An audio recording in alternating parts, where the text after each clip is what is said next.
I'm Ed Dumas, and I'm a RC sailplane pilot. And today we're flying radio-controlled sailplanes using electric motors to launch the planes. Once they get up to a certain altitude, the motor shuts off, the propeller folds back, and these things become gliders. So after that, the only thing they can do is just glide around. And what they do is look for areas of the air where we get rising air that's rising faster than the plane sinks.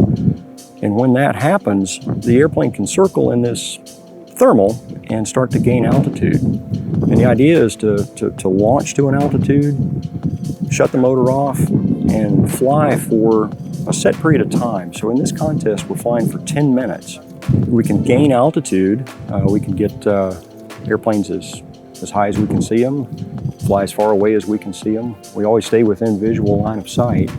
But then at the end of the flight, we come back in and we land on a landing tape. Try to get as close as we can to the center of a spot. And the basic idea of using thermals to sustain the flight of the sailplane is one that's used in multiple different kinds of contests. If there's a soaring club anywhere close by, you can hook up with people that already do this. And clubs are always looking for new people. So if you're interested in flying gliders, I encourage you to seek out a club in your area to find somebody to help you. And I also really encourage people to get as much help in the beginning as they can, because it'll save you a lot of time and frustration in the long run.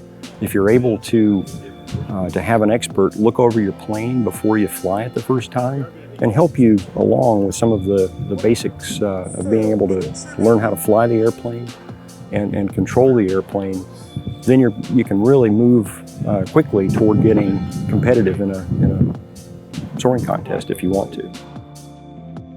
In some cases, the competition is nice because it'll force you to do things that you wouldn't otherwise do if you were just out flying on a Sunday afternoon.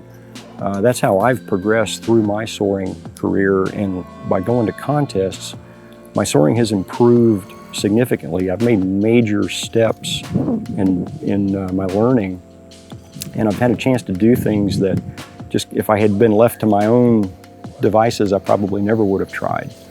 But it's really cool to see how people work together to help each other during a contest.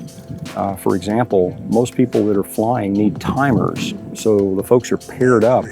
You have a person that is running a stopwatch to time your flight, and they can also be your eyes while you're trying to fly, to be able to see what other airplanes are doing and to plan in advance how you want to proceed with your flight.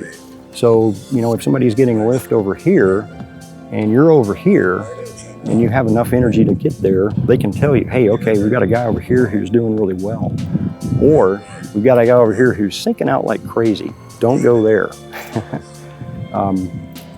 So the teamwork aspect of a soaring contest is very encouraging and engaging. I got started flying gliders when I was 11 years old, and of all the things I've done in my life, I find model aviation as the single most important thing.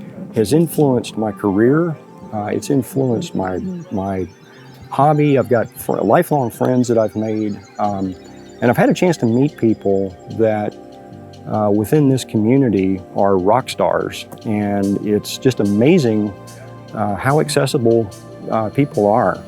And a good way to find people is to go to your local club, seek out folks that are doing this, and then get active in contests and start coming to, if you come to the Nats, you meet people that are, flying at the very top of their game, and you can learn from them, and they'll help you. And, help. The whole idea of soaring is to keep the sport growing, and we are doing our very best to make sure that happens.